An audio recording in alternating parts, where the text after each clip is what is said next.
Welcome to Squad TV. We Wow. got Geedy P in the building.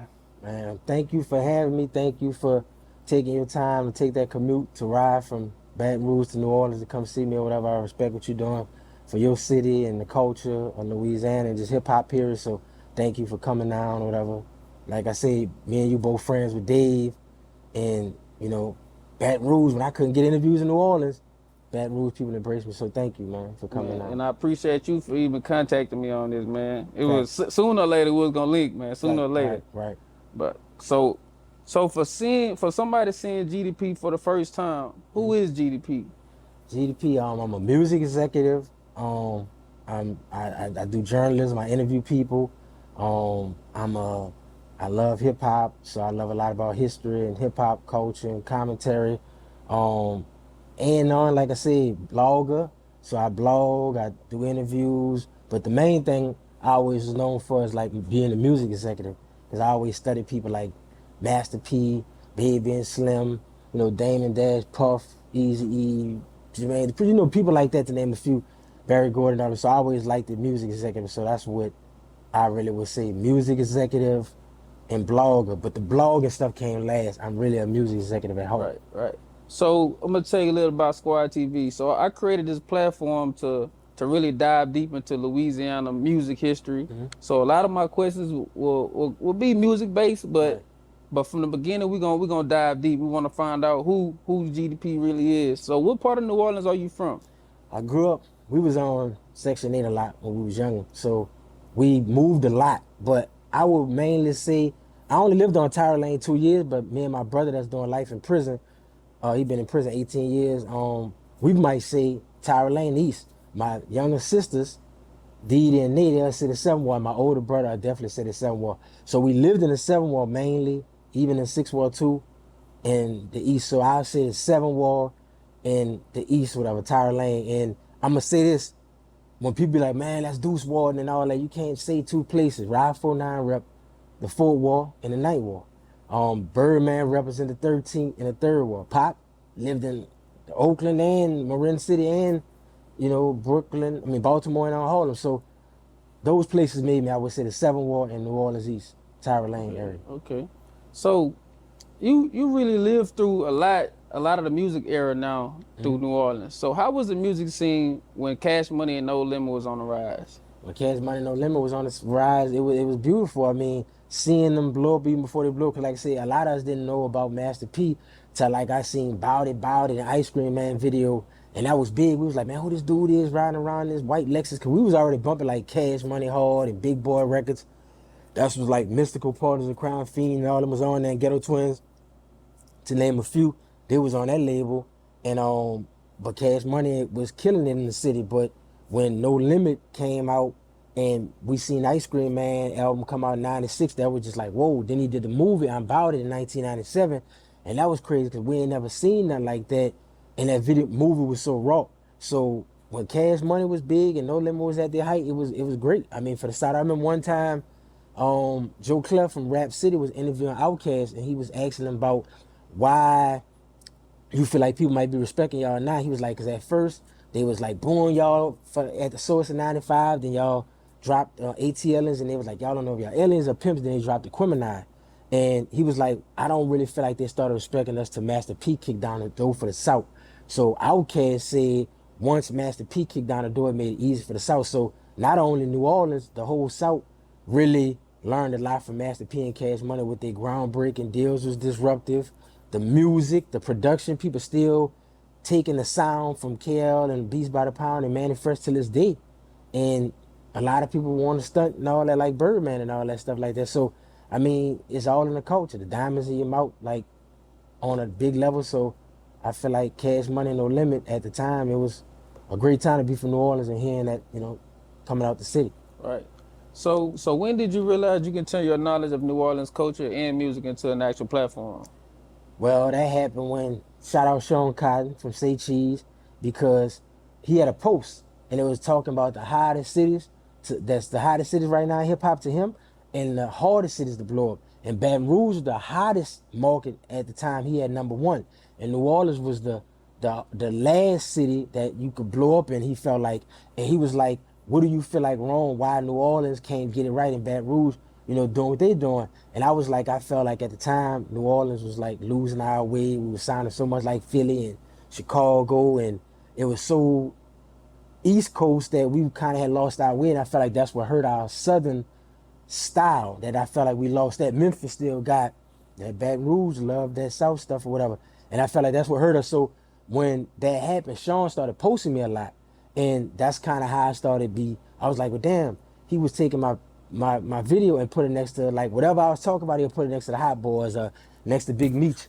And I was like, damn, I could do this. And I was tweeting him on Twitter. I said, man, what apps you using or whatever to like make these collages? He said, use this app right here, use this app. So then I started doing it and I started posting my own stuff. But Sean Cotton showed me that from my knowledge of hip hop, I could do something with it if I just start giving my opinion on the internet, like, from like, and Say Cheese showed me that people like when I was talking, because it was getting a lot of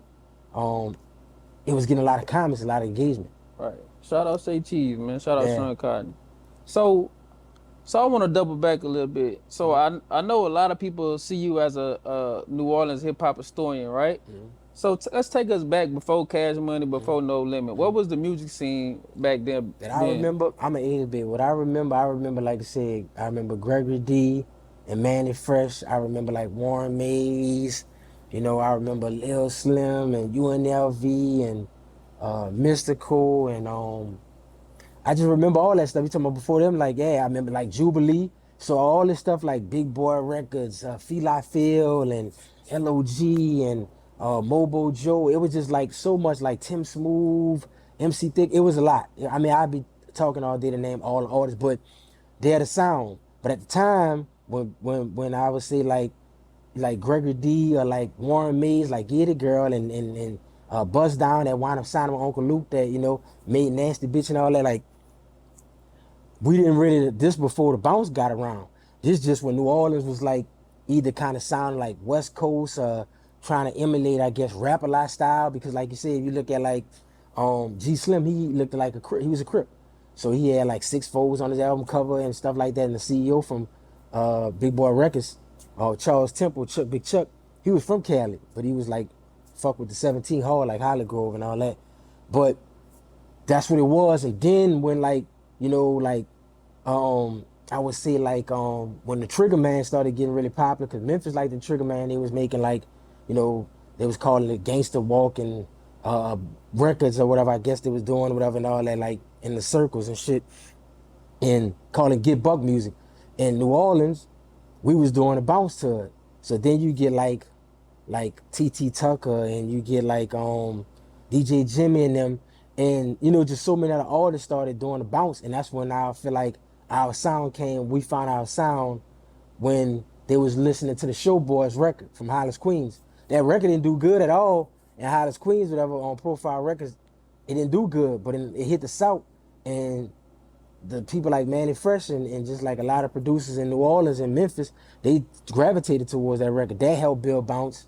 That helped build what Memphis called, the Tear the Club Up type sound or whatever and all that. So, but before, like I said, Cash Money and them, it was those guys, MC Thick and all them, and Gregory D and Manny Fresh and, like I said, Tim Smooth and Bust Down, all them type of guys, whatever and all that. So speaking of bounce, so how important was bounce music to develop the sound of the culture that eventually came out of New Orleans? It was real important, like I said, people like Cheeky Black, Manny Fresh made that beat for, let me get that out with the Manny Fresh claps.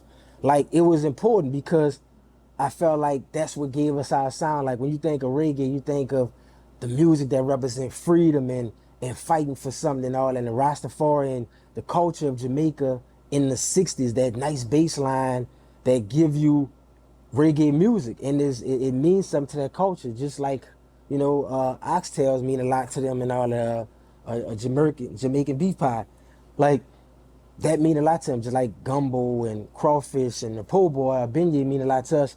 Bounce mean a lot to us, just like jazz. So thanks for the pioneers, the producers that helped evolve the sound over the years and stuff like that. And that's something that's not gonna never go away. Like, New Orleans love bounce today, just like they did back then. But it was something that gave us our defining sound. No different from Cali when they didn't have a sound. They was all trying to sound like New York, And then Dr. Dre and them kind of came up with the West Coast sound and all that. And Bounce was that. So when Manny Fresh told Baby, if you want to really do this shit big with Cash Money, because when he was doing it with Kilo G, his first artist that was signing Cash Money, it was like a West Coast sound, or more of a ghetto boy sound, because Baby loved Scarface a lot. Right.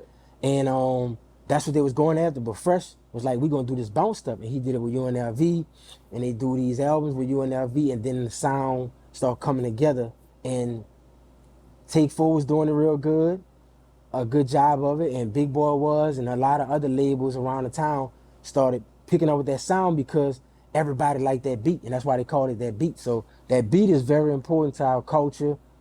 It's hard to mess up, like KLC said. When that beat playing, just, and you're gonna be all right. That beat gonna help you though. Right.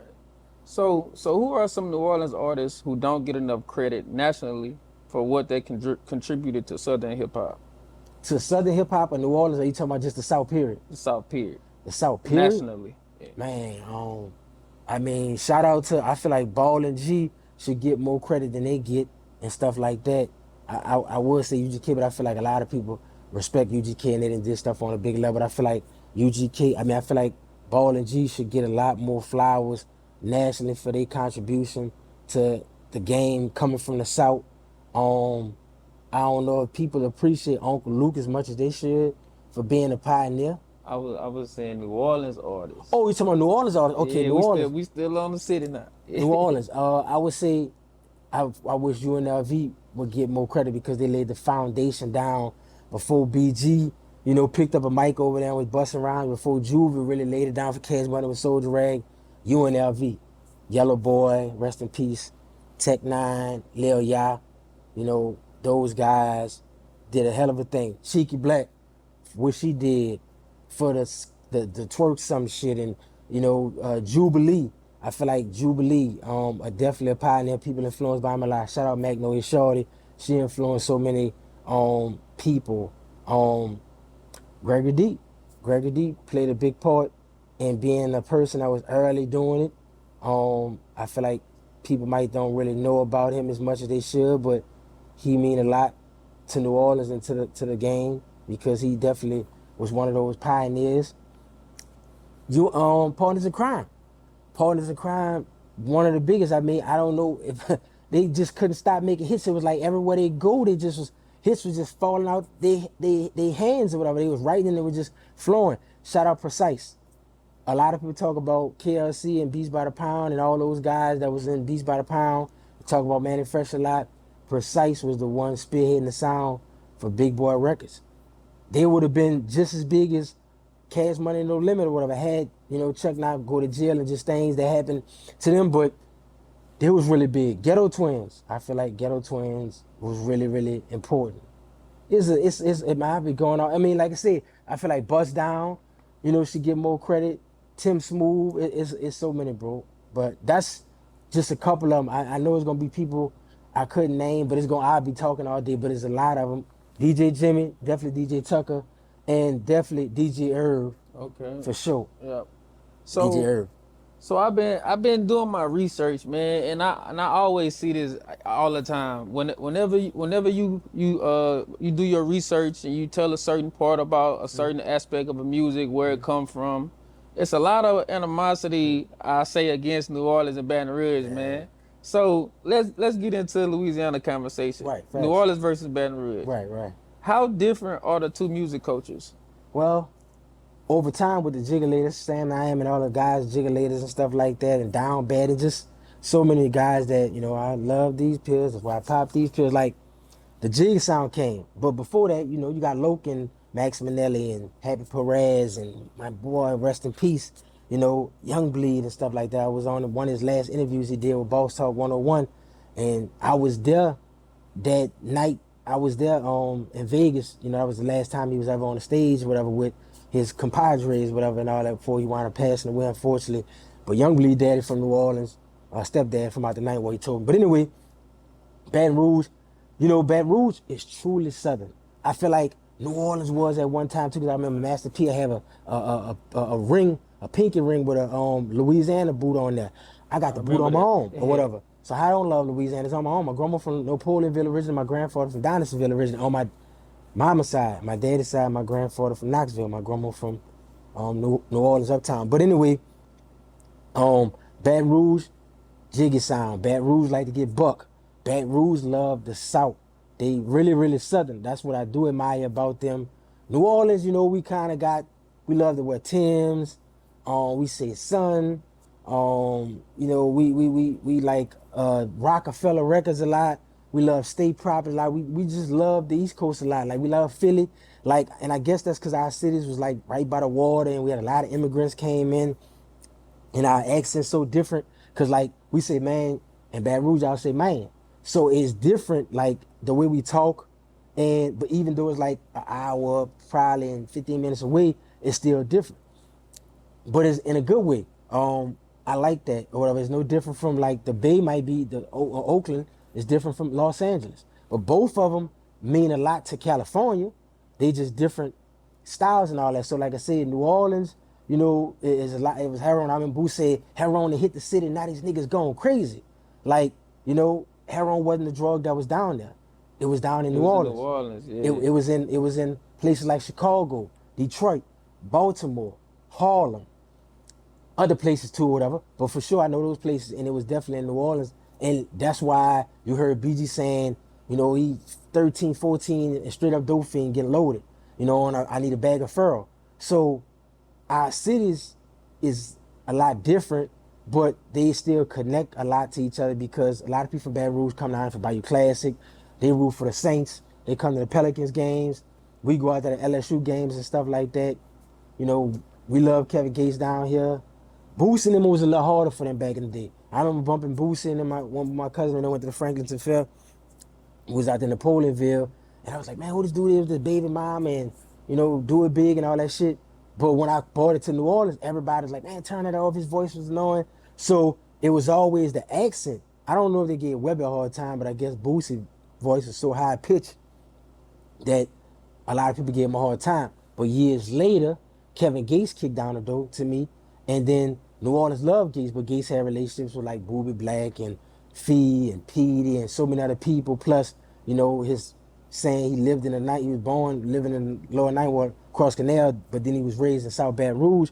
So I felt like that kind of gave him that connection. Same thing with Young Boy. Young Boy was good with Montana and all those guys out there in Baton Rouge, but to get connected in the city, they got with Feet, and then New Orleans embraced Young Boy. So I feel like our cities still connect, and Birdman love Young Boy too. So, but it is different. It is different. The way we talk different. Y'all eat hot sausages on. Dave told me y'all eat the hot sausages links. Yeah. Or whatever. We don't do that. We do the patties and all that. So like we be like, what the, you know, y'all do. So it's different. But that ain't nothing wrong with that. Y'all like boudin a lot. We might eat it, but not like y'all. When I go out there with him, he won't go to Billy's and all these different places and all that. But you know, So on the music side a little bit, do you think there's enough unity between New Orleans and Baton Rouge artists?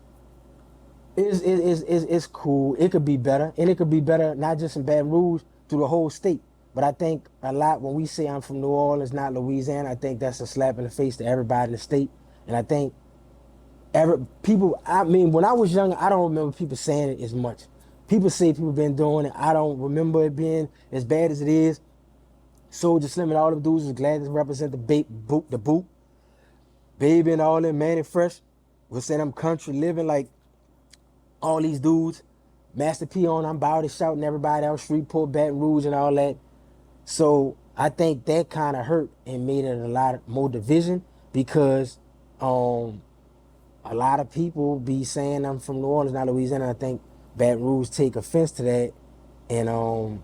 And yeah, even though we was the capital one time and all that, it be feeling crazy how. Yeah. But what I think, another thing that's so bad, not even with hip hop, even when you look at politics, look at how much the governor coming at New Orleans and the mayor and the council down here, whatever. Look at how the attorney general, the same lady that had it out for Boosie, have it out for New Orleans and all that stuff like that. So they in the capital, in Baton Rouge, getting into it every day on a political level, and we doing it in the streets in hip hop. So of course, it's tension between the rural areas in the state and the city, and we could do better, but it's a lot of states that do it. They do it in Georgia, they do it in New York, on the verses. What Cam said, oh, Jadakiss, you ain't from New York City? And what Jada said, nigga, I'm really outside New York. You down there in Miami. Yeah. because he's from the Yonkers, and that's not really the 5 boroughs. So everybody do it. LeBron from Akron, his friends from Cleveland give him a hard time. So I just think that do hurt us, and but a lot of cities do that though. Yeah, that leads to my next question. We talked about this on the phone a little bit the other day. I mentioned it, but I wanted to save it to get your honest opinion. You know, so how do you feel about a lot of the New Orleans artists that's on social media platforms? I seen it on your page before too.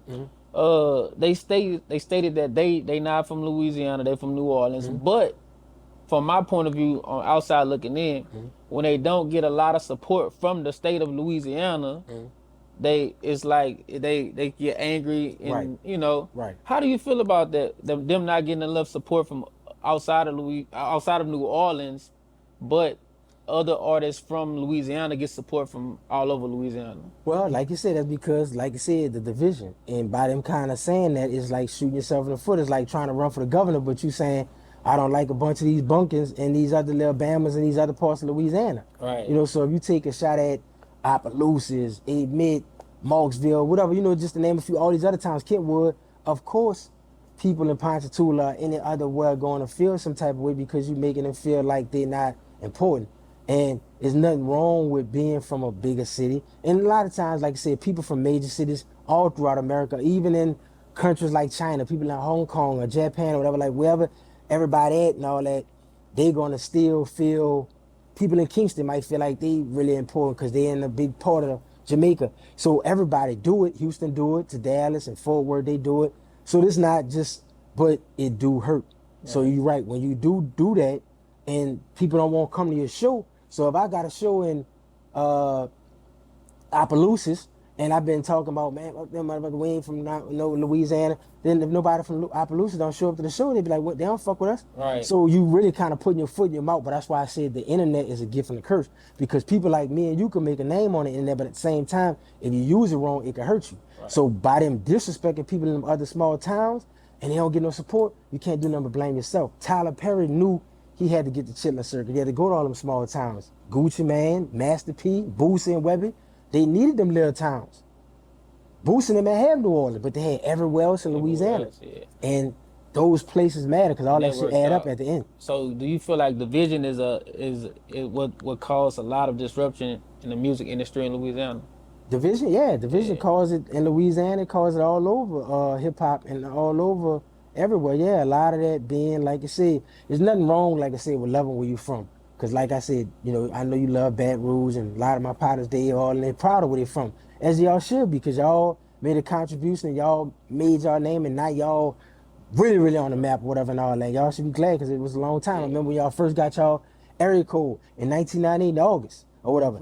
That's when it was like, this is 225. Like, we got our own thing or whatever. We ain't no 504, we ain't 318. We like us. So everybody want to have their own identity, and that's cool. And everybody should respect everybody without, you know, because that's like me. Even when I was saying things that might have even influenced Baton Rouge, I never was like I told Dave, disrespecting Baton Rouge, all them dirty, stupid, stinking motherfuckers. I never said that. I don't do no Charleston White shit. I might just have an opinion about music, but I never disrespect the town because I love Baton Rouge and whatever stuff. Right. That's what I be saying, man. I know, cause I look at it from differently, cause I lived in California for 8 years, but I was born and raised in Baton Rouge, and I went out there for college to play ball, and I ended up staying out there. Right. And I seen how people could connect out there. Mm-hmm. Like I used to be in Oakland, used to be in San Francisco, Vallejo, right? And all the artists used to connect. Mm-hmm. Like it was crazy. But when I come home, I go to different towns and different cities. It's like I see that it don't. So I try to use my platform to bring that together. Like, look at us right now. Right. I got my media platform. You got your media platform, and we're in the building of another media platform. Shout out Uncut Feelings for letting us use the barbershop. Right. So on to the next question, man. Mm-hmm. So what got you into managing? I seen that you was the manager of the late BTY Youngin. Yeah, I used to manage BTY Youngin, but I was doing managing and just working with artists way before that. Like my brother that's doing life in prison, like the same way Jay Prince kind of got into it, trying to get his brother out of trouble. He wanted to start making records and doing music. That's what made me do it. I saw Boosie and Webby and them going hard, whatever and all that, and my brother and stuff like that. I was like, nah, I'm gonna do this. and they were popping X pills at the time. Y'all was calling them jiggers, and the one we was calling them wiggers. Yeah. So him, my brother, and friends, and my cousin, late cousin Chuck, and all of them, they was popping X pills all the time, and I get beats and let them rap to it. So that's what really made me want to do it. And I got some equipment when I was at Delgado and started doing it and all that. But I was always good at it because even when I was in high school, I was helping a lot of dudes get recruited. So I had a cousin out the Calio Project from front of town named Charles Miller. Played for Booker T, but he was a star quarterback at Abelson, same high school Lil Wayne went to, Juvenile, Jacoby Jones, and Toya, a lot of people, Rob Kaiser, a lot of people. But anyway, Charlie was getting recruited, so he'll be getting questionnaires on Tyler Lane when he was living around there from like Florida State, LSU, USC, Oregon, whatever. And I was like, damn, I saw the phone number at the time, football office number, and I started calling him. I asked the lady, I said, could you mail me a football questionnaire? She was like, sure, what your address is? I'm like, okay. And in the 7 more, I get a questionnaire. So then the next week, I said, could you mail me 10 of them? And she'll send them. So I was giving them to all the football players at the school. So I'm helping them get recruited. I'm helping them fax off the information to like colleges, like Coach Dooley that was at Southern, a wide receiver coach, all these people. So it just got me into like knowing how I could take care of business, and nobody else didn't want to do it in my crew. So I was like, my brother rap, I just do the stuff like Damn and Dash and just do the business stuff, whatever. But getting to Youngin, that came later, whatever, and all that stuff like that. But I did work with Youngin. But I started with my brother and my partners and all that. But I worked with Youngin though when Youngin was in jail. That's when I kind of like took control, and Youngin went to let me just kind of like do what I wanted to do that he felt like would help get his music out there. Whatever he felt like, he's like, whatever you think gonna work, what you want to do, you could do it, whatever, and all that. Since you believe in me that much, and I did what I could do, and the rest is history or whatever. So what was that one thing that made you believe in him? Shit, but the first time I heard BTY Youngin in the studio by S80, he came in the studio, he had on some Timberlands with a ball head, and I'm like, man, this dude remind me of DMX or something. And he just was like, he was chilling. He wasn't really like all loud, and just like amp like how people know him when he's standing on top shit bucking. He was laid back, and 80 played his song, and I was like, man, what the fuck that is? That's Tim? And all that. And he was like, what I'm about to do, you might say a nigga wrong. You ever seen 30 shots in a nigga? No. And I'm like, damn, he just was saying shit on the back of it. I couldn't believe it, and I was blown away. So I knew right away he was a star. He had talent. I just knew what I could do, I didn't write no rhymes for him. I didn't come up with no songs for him. The dude just was like, he had it. I just knew how to get it out there and try to get it to his fans and all that stuff like that. But when I first heard him in the studio by S80, I knew he was like, yeah. But I heard him before in Juvenile, Cocky, and Confidel, but that was the first time I ever seen him in 80 studio in person and heard the music, and after that I was like. So what did managing an artist teach you that you could never learn from simply being a fan of music? You gotta have patience. And this was just not with him because I didn't work with a lot of artists. You gotta have patience. A lot of times you might have to be like a big brother, a counselor, because they're gonna talk to you about their problems and all that. So you gotta be good at that. You gotta be good at knowing how to take what people got and make it all make sense to people. A lot of people don't know how to take and know how to like market an artist and know just like what their strengths is and their weaknesses and how to make the best out of it. So like I said, managing taught me a lot about patience, and taught me about marketing, and taught me about how you got to study certain things that make certain artists stars and all that stuff like that. And that come from me just being a student of the game and doing research on music from Michael Jackson to Prince to Whitney Houston to Jay-Z to Pop, DMX, all of them. And all those things I learned from studying all that helped me with a Youngin, helped me with a Superbad, helped me with a J Merc, Nice Guns are the youngest ones, or Super Blanco. Like any artist, it helped me figure out the best way to kind of like market them or whatever. So what you feel is harder, managing the artist's career or managing the artist as a person? Shit, managing the artist is managing a person, life. That's hard. Cause like you said, life always gonna have things going on. Some artists be in the street, so they got a lot of stuff going on with beef. Some artists got baby daddy problems, so you could be messing with a girl and this person don't want you around because he might think you could be messing with her.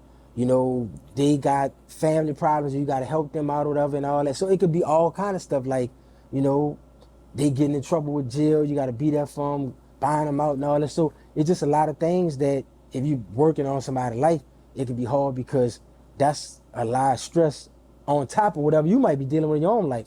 Working with them is just the music. It's just like it ain't really nothing but just like the music, and then you're gone. But if you on an all day thing, when they got a vent, they gonna call you and they gonna be like, man, this just happened. This just happened. I'm about to flash out, and you gotta kind of bring them back so they don't blow it because y'all trying to build something. All right. So you went from managing artists, then also to starting your own platform. Right. So what made you transition more heavily into interviews and media?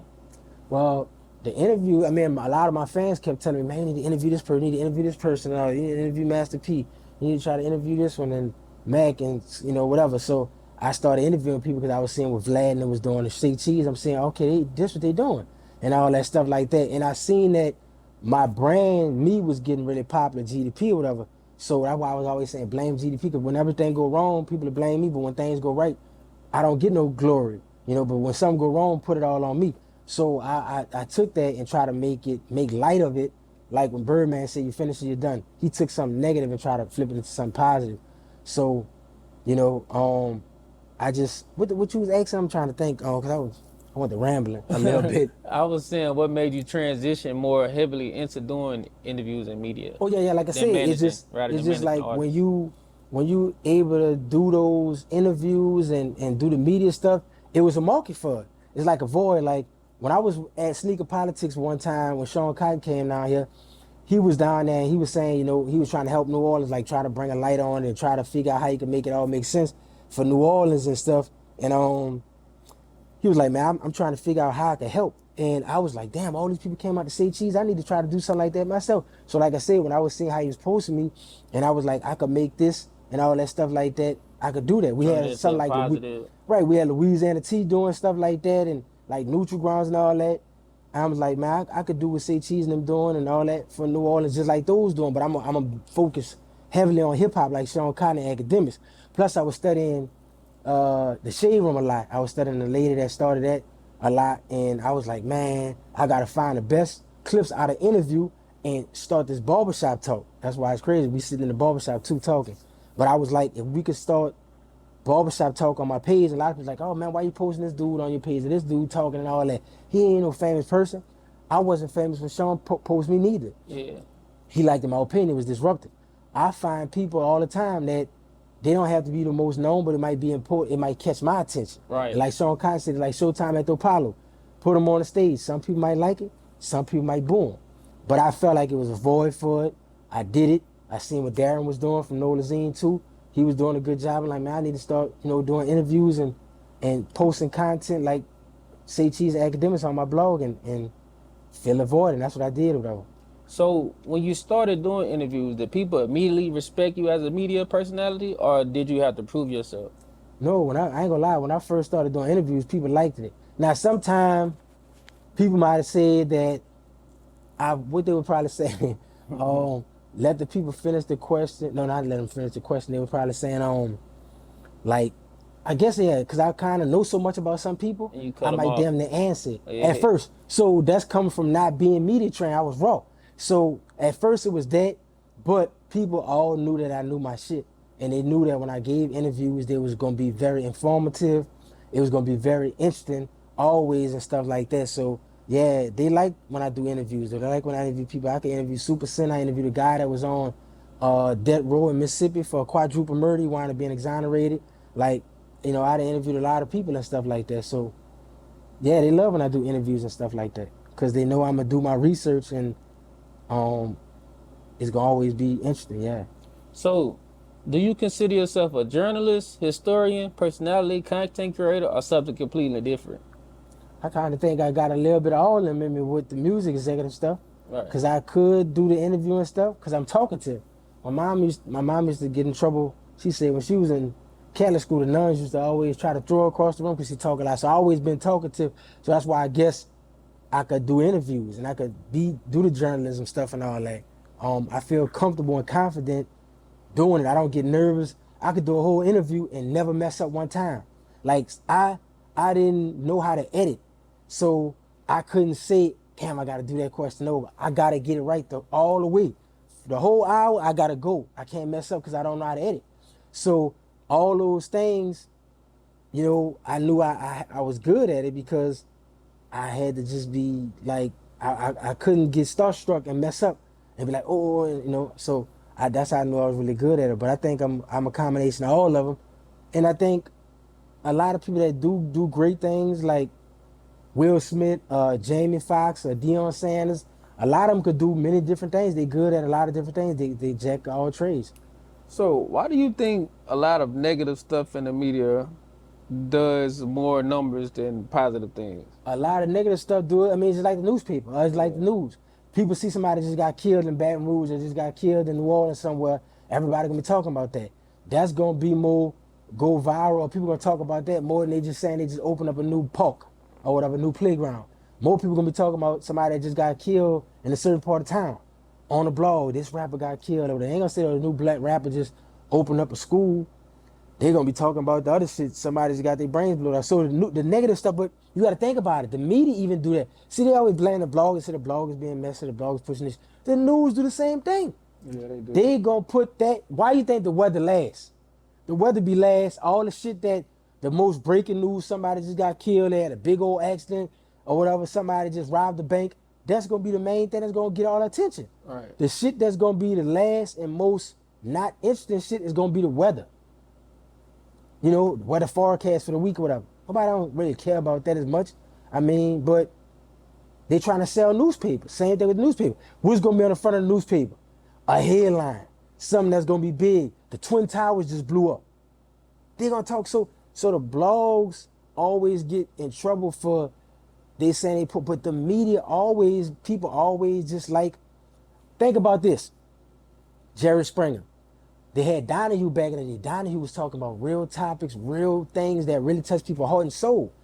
But Jerry Springer come out, Jerry Springer talk about all the crazy shit and everybody love it. People throwing chairs, all that shit. I can counter that one. I can counter that one. Okay. So Jerry Springer started off serious. No, he did. Yeah. But the ratings, what I'm telling you, he was about to be out of there. He was about to be out of there. And when Jerry Springer did that and they seen how that shit went through the roof, Donahue lost his job. It was over Donahue. Jared didn't like the news era, but he really wanted to do the He wanted to do the stuff like Donahue, but it wasn't paying the bills. Right. And all that. Oprah Winfrey was hating it. I mean, she didn't really like it, but she was fighting. She still stuck in there. But at the time, Jerry Springer was, everything on daytime TV was all about Jerry Springer. Jerry Springer And show everybody crazy. started doing a Jerry Springer type show. It's no different from a rapper. One rapper blow up. If Young Boy doing this, everybody start doing it. Right. Chief Keef do it, everybody gonna do it because it's working. So when Jerry did that, it blew up. Look at reality TV. You probably old enough to remember The Real World. Yeah, The Real World I was on remember The MTV. Real World, If yeah. you remember that first, that was the first like reality show I really remember. That shit was college kids living in nice neighborhoods. Lady Gaga tried to audition before she got famous. She did? Yeah. I didn't know that. But I remember watching The Real World, and it was like laid back, conservative kids that was like college educated. Then fast forward, you get everything start getting wilder, people fighting and all that. baddies. Then you get bad. Now look at baddies. It went from hip hop Atlanta to the shit with the baddies. Every 3-4 minutes somebody fighting, throwing chairs. I tried to watch it, bro. I can't watch it. That's what I'm I trying to can't tell you, watch bro. it. I tried to But watch the it with my dude sister. on Zeus making a lot of money off the dude that looked like Puffy. Yeah. In '96. This what I'm trying to tell you. That's what they want, bro. But it ain't our fault. It's just this what the media do. The media just like crazy wild shit, bro. It just is what it is, whatever. Right. So, do you think platforms purposely create conflict because Beast performs better? Some people be just doing controversy. Some people be messy. They got certain people like I used to be saying like the dude Real Tune. I'm gonna say his name. Hell with that, cause he's from Texas, and he used to always do that. He'll be interviewing people and he just asks the most inflammatory, messy questions like, wow, like bro, you trying to get somebody killed? You trying to start up a war? But it do views. And I guess he's so used to making the money, people is going after whatever gonna give me the paycheck. So sometimes people will sell their soul for a meal ticket. And I don't know if he was, like you said, in Jerry Springer position where he was probably doing it and it wasn't working. He's like, man, I gotta make some money. Fuck it, everybody else doing it. Right. I'ma do it. But a lot of people do purposely do that for the like Charleston White. I feel like he do certain shit, say the most wildest shit, you know. He even said it himself. He do it on purpose. Yeah, but see, he be always talking about as a character and all that, man. R. Kelly, Pied Piper, Kels, the same person that people say was with Aaliyah. You can't separate the two. People be trying, Deion Sanders is still prime time. Like, so I don't know why people, he a character. No, it's not, man. You can't be saying you're going to call somebody mama a funky hoe and this person piss on their grave and all that, and they just say, oh, I'm playing a role. Well, you need to go in Hollywood or whatever. Be like this Denzel Washington, he's playing a role. Bruce Willis, Samuel Jackson, that's actors. You ain't no actor, man. But people, you can tell them anything and all that, and I guess they'll bite on it. But like you said, bullshit sell. Yeah, People like to be bullshit messy. sells. People like to diss, you know.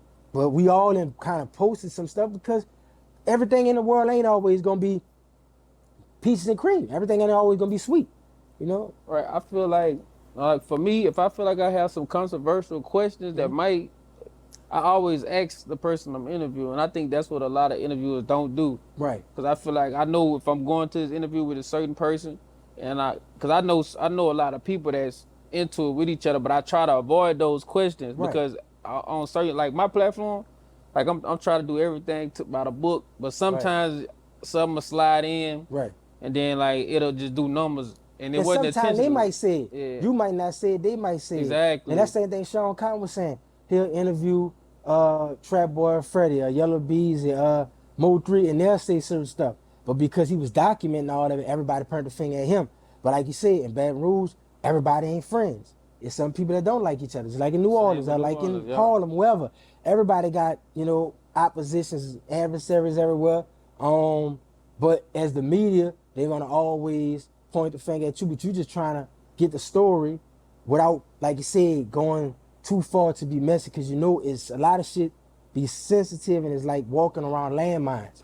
Because you might say, post something and it might be like, man, he said that on such, and it went viral, and before you know it, everybody won't blame somebody. So I'm still on the media question, but I gotta ask from a hip hop historian yourself, how do you think, in a businessman, also in a manager? So how do you feel about the situation with Gucci Mane and Pooh Shiesty? How you think that should have been handled? I think Pooh Shiesty doing shit to be too real. I mean, I get it, Shiesty a gangster in Memphis is on fire. My brother-in-law from South Memphis, he from Orange Mountain where Ball and G from. But he could have handled that better. If you wanted to get out the contract, you know, get with a lawyer, try to do this shit the right way or whatever. To do that shit, then the shit all on camera, and then the dude gonna say, yeah, bro, see, Gucci ain't never do no police shit and all this. Now, bro, like, you serious? Like, bro, like, you just robbed the man, told the man, sign the contract, then you got it on camera. You know, and I think when Gucci still was saying all that stuff in the song, even though Gucci known for, like, responding and saying shit on the song and all that, because he always been very transparent in his music, but at the time, with all this stuff going on, it seemed like he pretty much was dry snitching in the record, so that do look bad on Gucci part. But I feel like Pooh Shiesty could have handled that away another way. Now I know he probably was mad and all that, and probably felt like hell with Gucci, I don't want to be with him no more. But I just feel like it was a better way he could have went about it, because Pooh Shiesty had too much talent. Memphis on fire. He was another one that they had that was helping Memphis just like put the flag down, and I feel like they're gonna lose a key player with him going to federal prison. But how this shit gonna play out, I think Shiesty could have went about that better than me. Do you think fans pick and choose with the ratting allegations about who they choose to pin it on? Yeah, because like I said, a lot of people trying to like give Woody a pass. A lot of people trying to move the goalpost for Thug or what this is, or if he telling, or if he trying to like, they, you know, a lot of Atlanta dudes, they feel like they could like outsmart the police, so they'll get in the interrogation room and just be saying all kind of shit they don't got no business saying. Bro, just don't say nothing. Don't make a statement and just let it be that. They just feel like they so smart, they go in there and talking and saying certain shit or whatever. So I don't know. I just feel like Atlanta been looking bad in recent times with all the stuff that's going on, with all them telling and everybody just like, but a lot of people move the goalposts for who they want to and all that stuff like that. A lot of people move the goalposts. If they fans of the person, they can't do no wrong in their eyes. Right. So it's according, if you're a fan of them, if you like them a lot of times you're gonna move the goalposts. Yeah. I hate to speak on other states, you know, I problems. ain't talking about everybody. No, yeah, I heard to speak on their problems, but it's just something that some things got to be addressed with the culture, you know, with our music culture. Right. I just feel like that when they pick and choose, then they artists post certain things like when 21 Savage had post "fuck the streets" Right. when with the situation with Gunna and Young Thug, Mm-hmm. and he said you knew what it was from the get go. Right. So does that mean like they knew Gunna was a certain way before they even put him in it, or I don't understand like what Well, how you feel he was coming from with that? I Yeah, guess he probably felt like you know these type of dudes you with. I'm more than yeah, sure you done seen them with guns, you done seen them with drugs around you, and God forbid one day the police could pull you all over or raid the studio, and you can't act like you oblivious to what's going on. right. So you know what you getting into. Is it like a girl that's dealing with a gangsta ass dude? And she might be a good girl, come from a good family. But you live messing with a dude that you know slinging iron, he killing people, he robbing people, he doing all kind of lawless shit. If somebody send bullets through that car at him and you get hit, or if somebody run in your house and shoot y'all up or whatever and all that, because you know him, then you gotta kind of know that could possibly come with that. So I just feel like when you really know what you're getting into, you can't act like you didn't really You don't know yeah. that what kind of shit could go on. So if you don't want to be a part of none of this and you think you might tell or you might fold, if a nigga get pinched, then just be like, bro, this ain't for me, because I ain't trying to get in y'all other shit too with the music. So I just want to make music, and if it's gonna cost me that, then I just won't fuck with it. Right. And I think that's what 21 was saying. You know what it is, bro. You know how we coming. You know how we thugging. All right, so back to the New Orleans music scene. Mm-hmm. Who are some New Orleans artists right now that you believe that the state or the world should be paying more attention to? New Orleans, like I said, people always feel like, these type of questions, you forgot me, or whatever. But everybody know who I work with, J Merck and all that stuff like that. But I like Black Francis a lot. Black Francis, I really like him a lot. I think he's very talented. His flows, very witty. His punchlines crazy. The song again really doing real good all over the world on his streaming, on his Spotify and all that stuff. So shout out that song again that he performed on Boosie, daughter platform where she be out there in Atlanta and stuff like that. I like Black Francis a lot. He from Gretna. I think who else I think really really dope. Let's see, Wildlife, rap his ass off. Wildlife could really really rap really really good. Think he very very special. Who else I like a lot? Who else I really like a lot? Damn, bro. See these type of questions, like I said, I still love YD a lot, but YD right now, he in federal prison fighting. He ain't in federal prison. He's fighting a federal case right now. Let me reframe that. He's fighting a federal case right now, but YD, one of those special ones that I think the world, if that wouldn't have happened or whatever, was about to blow up or whatever and stuff like that, he was really on the brink of it. But like I said, it's so many artists, bro. And like I said, I really don't like to drop a lot of names, because it's like, even when you do it, bro, I done did this shit so many times. Oh, you didn't say this person, you didn't say that person. But I'm from off this side of the river, on the East Bank side of it, and I would definitely say Black Francis is somebody that I actually listen to a lot. So if you telling me somebody who I really listen to, who I really believe, really got what it takes, whatever and stuff like that, is Black Francis. All right, so on the spot, who's your top 5 all-time New Orleans artists? Top 5 all time? Juvenile, Soulja Slim, Lil Wayne, BG. I'm gonna have to say Mystical. Mystical. I mean, that's a solid 5, man. Mystical, yeah. Solid 5. So, has Louisiana rap become too focused on street music rather than simply what the audience demands? I think a lot of people in Louisiana love. You talking New Orleans or Louisiana as a whole. I think Louisiana gravitate towards street music, like the dude from DC was talking about, like why they love Louisiana music and definitely New Orleans, because it's always been gangster.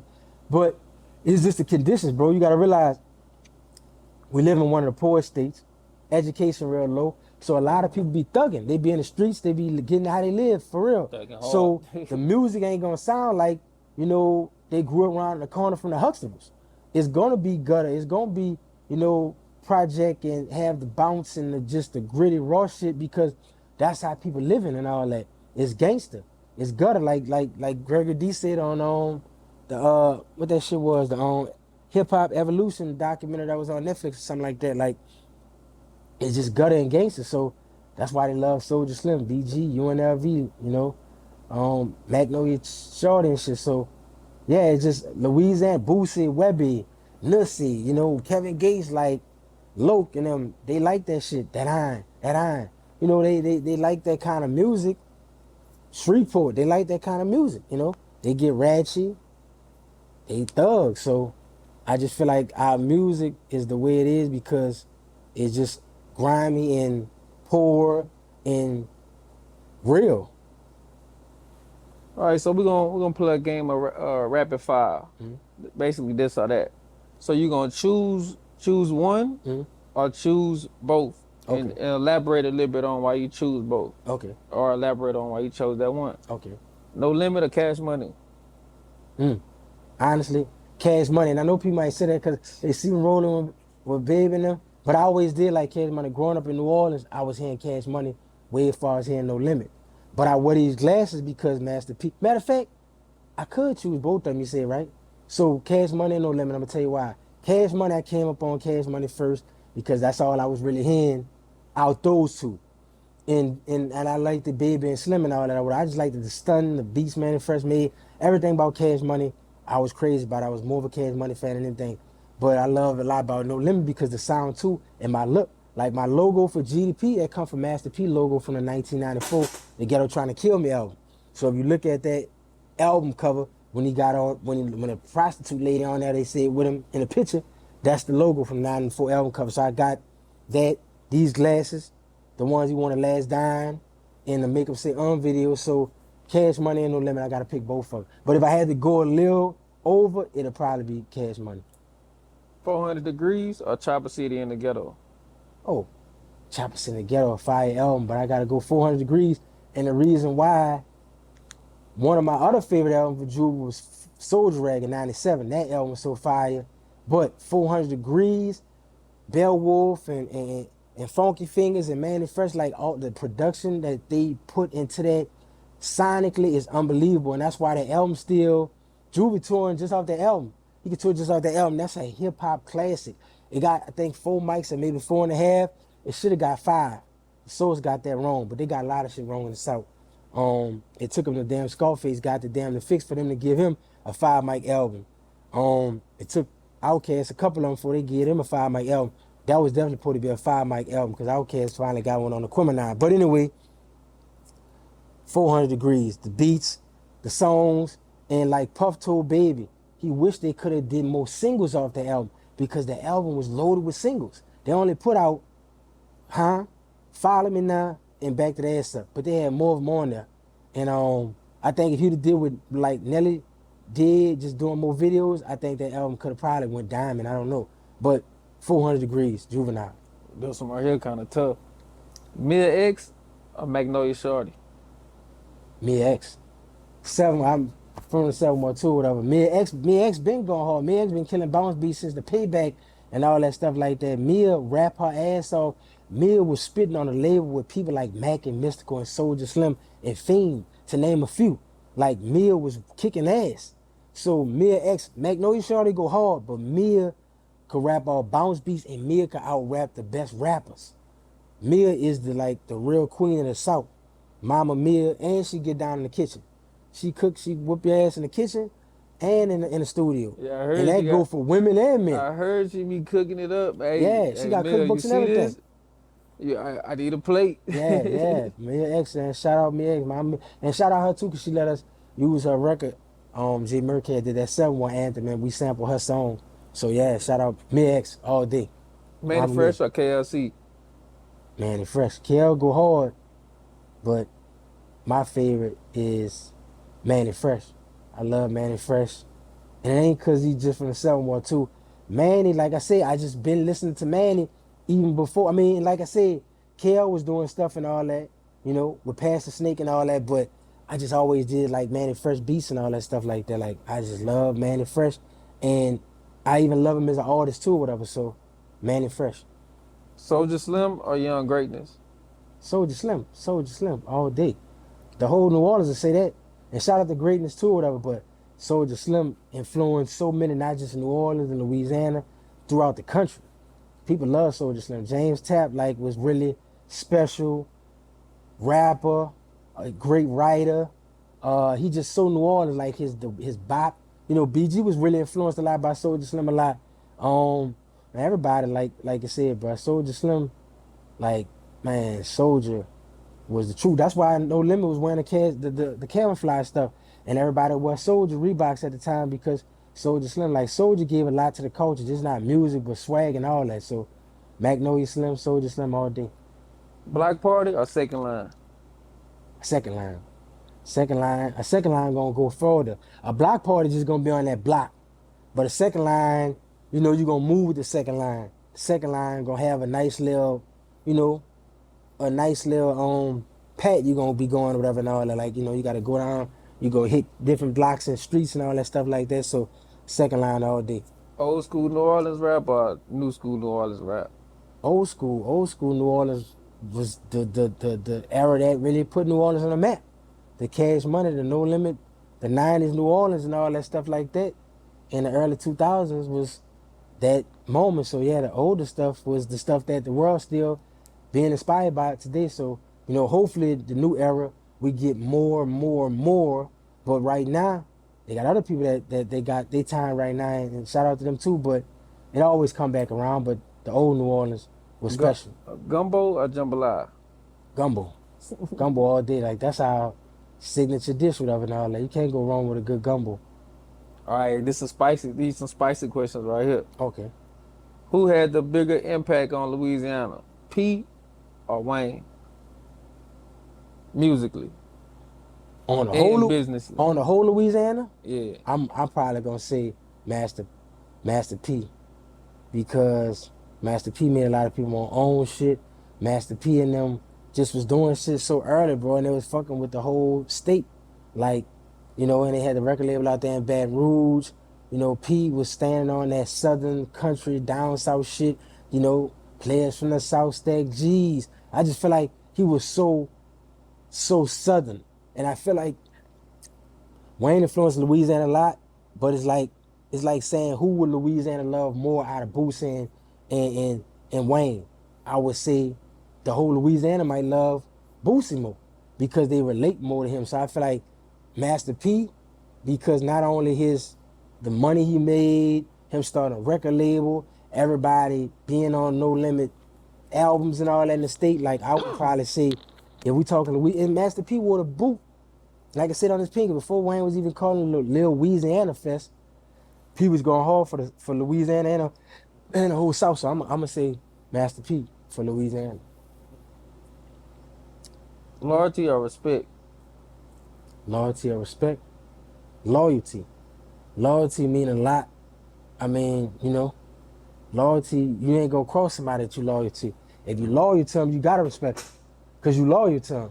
When you loyal to somebody, you can't go against them. Like you devoted to them and all that stuff like that. It's like being loyal to a certain religion. Like, if that's what you believe in, it's like you can't go against your faith because this is what's in your heart.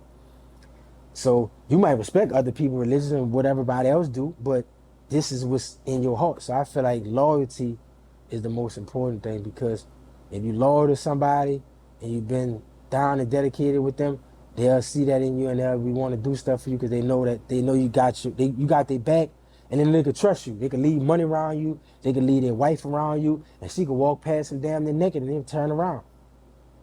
You know, so. What's one thing on a positive note you can say about New Orleans that people outside of the state of Louisiana wouldn't know about New Orleans? New Orleans, like I said, bro, is a real legendary city. It's cultural. I mean, Mark Twain loved it. So many people love this city. People come from all around the world to come to New Orleans for our cooking, for our jazz, for our they like to see the architecture. They just love the feel of it, the street courts, the horses and carriages, the bounce music, the festivals outside. It's just a great city, you know. I wish we had, you know, the city had more money, like these other cities like Houston's and all these other bigger cities and stuff like that. Otherwise, it's coming from a place like this, I wouldn't want to be from no other place in the world or whatever, but the Crescent City, like, it gave me a lot of identity, and I feel like you know, moving throughout the country, a lot of people love people from New Orleans, and people love people from other parts. You know, I'm more showing you went to college out there. People love where you from or whatever too, and all that stuff. Cause they just a lot of people, especially on the West Coast, got a lot of Louisiana roots and Yeah, Mississippi roots and everybody I just met, South. every person I met that was black had Right. family in Louisiana.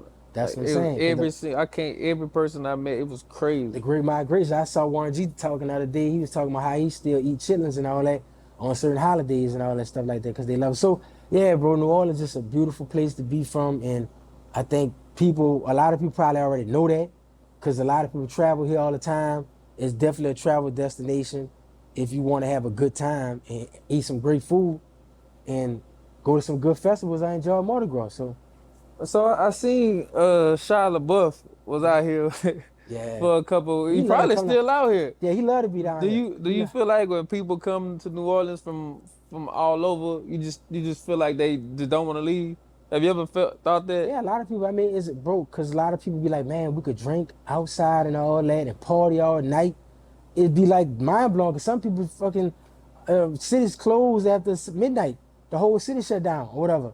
You know, they can see tumbleweed falling through the streets. So when New Orleans being like that in the South, you know, it's just so crazy. That's like people in, I used to go back and forth. My partners from Mobile, they talk about the Mardi Gras. I'm like, well, yeah, y'all city was here before I was, whatever, and all that. Same guys founded our cities and stuff. But I'm like, y'all Mardi Gras ain't as lit as ours because we got the Black Mass and Indians.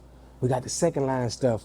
We got the French quarters. We got things that make it so big or whatever and so memorable. And different. So that's what make ours stand out from theirs. They was doing it first, but we do it better. And I think we do a lot of things great. That's why people come to our city or whatever. Mm-hmm. So what's one New Orleans story as a native? What's one hip hop story that you would love to see turned into a series? I wish they would do something on Master P story to show how he did what he did in the Bay and came up and all that. I would even like him to do something on Cash Money stuff. The run that Sugar Slim and Baby had with Drake and Nicki and Wayne and all that, just to tell that story, that couldn't be a movie. You definitely damn near needed a series like how they did BMF. So I think between No Limit and Cash Money, those two crews in our city, outside they got a lot of dope mans, big dope dealers, legendary dope dealers from the city too, that they can still do great stories about them too, whatever. But I think these guys come from that kind of world too, and was able to transition to the music. I think it'll be an even bigger story because it'll be like what Eazy and them did with Straight Outta Compton, but I think even better because the way that they touched the game big, and not saying Eazy and them didn't end up either, but coming from the South, I think that'll be big, whatever. I would love to see Cash Money or No Limit get like a series made, like how 50 Cent do stuff, him do something with it. So I got something like that I'm cooking up with Baton Rouge. I want to see something like that with New Orleans too. So I got a book series called Rouge, and what I did was took certain stories that I knew growing up, and I changed a few things around, changed people's names around, and I added like people that I know into the stories. Right. Let's say, and I created my own universe. Okay. Like it's Baton Rouge based, like everything's in Baton Rouge, but it's Rouge is its own universe, like Power. Okay. I can see something like that going on in New Orleans with too. The underworld and all that, showing all that. Yeah. That'll be hard. Yeah. That'll be hard. So, moving on.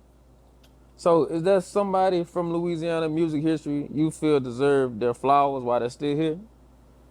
Well, outside of Birdman and Master P and Lil Wayne. I said a lot of them earlier. Like I said, you talking about from New Orleans? Yeah. I said, that's alive. That's alive. Yeah. Like I said, Me X, KLC, Jubilee, DJ Jubilee,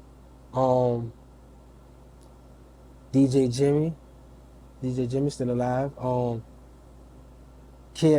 the Kango and Misdemeanor from Partners in Crime. Them, they definitely need theirs. Fat Lil Ya, and Tech Nine from UNLV. Who else, man? It's a lot. Gregor D. Who else? I will say. Shout out Mobo Joe. He was a record label owner across the river. Feel Phil. Man, it's a lot, bro. It's a lot, man. No whatchamacallit ain't here no more. So that's like the ones off that Chopper style deserve his for sure. Like, you know, yeah, bro. There's a lot of bust down. Yeah. All right, what's one person that you feel like that needs that extra spotlight, and the person you name, you got to help to get them on the show. You talking about to be like interview? You talking about like what kind of Yeah, person? what person that you feel that's from the city that needs a light shined on them that haven't been shined on them the way that you think it should be.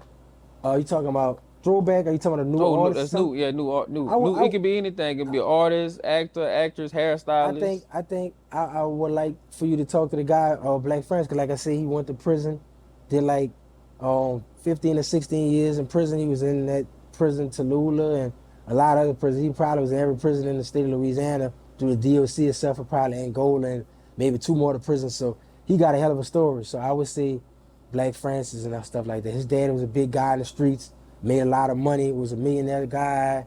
Darren from NOLA said he actually seen him count out $1 million cash. I mean, he seen $1 million cash in a duffel bag in front of him and all that. So he got an interesting story. I think he'll be good to highlight and stuff like that. Black Frank, he from Gretna. He Okay, not from okay. New Orleans, from across the river in Jefferson Parish, but that's right over there in the 504.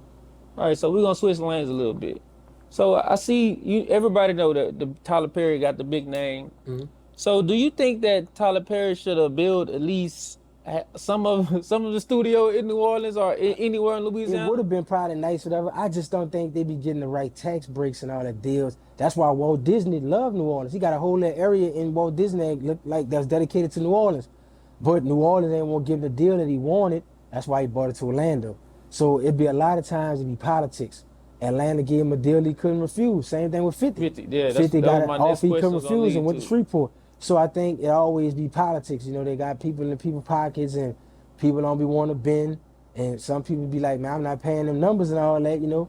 I'm going to create jobs and opportunities. But yes, of course, I would believe he wanted to do that. But like you said, it was always the money. You know, they didn't want to give him the right deal that he felt was fair. Yeah, you would think that a lot of the film, because a lot of films that they shoot is shot in New Orleans Yeah. or outside the surrounding areas or Mhm. in Baton Rouge. You would think that we'll have our Like own. Queen Sugar and all that, yeah. Yeah, you would think that we'll have, because they say we're Hollywood South, Right. but I think that's starting to transition to Atlanta now because yeah, of the Tyler Perry Studios Yeah. by this being so big that it is. Yeah, and I then just Atlanta feel- got just so much going on with entertainment, Yeah. with the music and all that, the rap over the years. So it was always just that spot where black people felt like this was all happening. And Tyler Right. got a lot of love for Atlanta because Atlanta, you know, was there when he first did his first play in '98 that really kind of blew up. All right.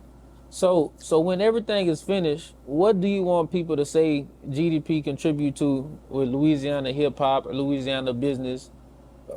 I want to say that I took a little platform from nothing and built it into something big that people was able to get their names heard on, that they was able to get posted on my blog and get exposure. And I just wanted to be a bridge to help people, so somebody help me out of that. You know, like I said, my cousin, I used to be working at his record label 0 to 60. My cousin Raymond bought me places with him on tour with Lil Wayne and Ray Shrimmer and to radio stations in New York and all these different places. I seen stuff, somebody helped me. Sean Cotton helped me, you know. Stunner helped me or whatever and all that. Did things for me, gave my brother $8,000 towards his lawyer, did a lot of stuff for me. So I want to help people like people help me and all that stuff like that. So I would want to say that I use my platform as a bridge to expose people through posts, through me bringing up their name, or just me educating them when I'm just giving, you know, my knowledge on things that they might have had not known, if I want to say it. So speaking of Birdman, how did that relationship come about? Well, I got cool with Birdman through, because BTY Youngin. So he said when I was working with Youngin told him before, which I didn't know that he told him this, but baby told me this. He said Youngin said I kept it real with him behind the walls. Like I said, when Youngin was in jail, I was getting his mixtapes out there. We had $10,000 on that piff. Me and his brother Sport, his big brother John, and Nice Guns. We passing out the CDs. We giving, you know, we got shirts out there at the second line of Super Sunday. So we was getting it out there, and I'm sending him money, green dots. I'm you know, helping him with his phone. I'm getting him beanies in the jail. He got beanies on, rider music beanies and shit. So he was lit in jail. Like Youngin, like Partner G from Change of Plans. Yeah. He was like all the people in Winfield was all up there. The guards, the girls was going crazy over Youngin in here. dude from New Orleans that rap. I'm like, damn, Youngin they was going crazy over him up there. He was like, yeah. So Youngin said I kept it real with him behind the walls, and Baby said that meant a lot to him. So he said, I heard of your name, I just never knew how you looked. And when he found out who I was, he reached out to me, sent his number. We went to talking, and ever since then we've been locked in. But I got cool with him through Youngin, and he knew I knew what I was doing. You know, so Okay. so shout out Shout out BTY. Bird, man. Shout out And, BTY. Shout and out rest in peace, Bird. Youngin. Shout out Stunner, yo. So what's next for GDP? Man, just keep trying to find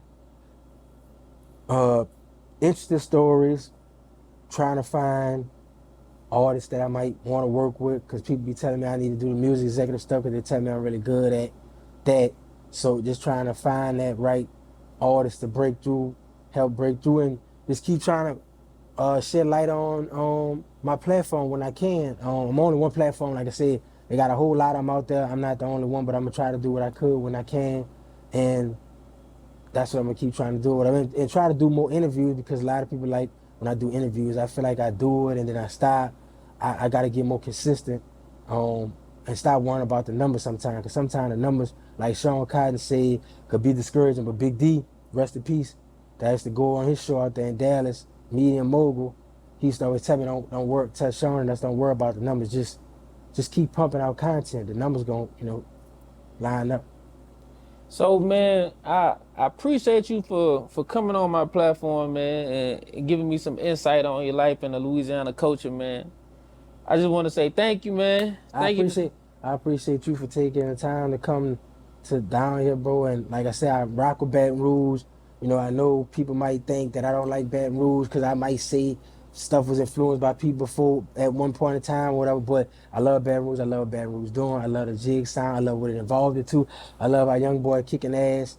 And people from my people, Fee Banks, is ties with young boy and with Gates and stuff like that. And Booby Black, Rock Hall with J Merck, and he was real close to Youngin and all that. So these dudes, all connected and stuff. So, we rock with Big Rag there, whatever and all that. 225. All right, man. Shout Red out. Stick. Appreciate you, GDP. I want to shout out to Uncut Feelings. Shout out Uncut Feelings and shout out Squad TV.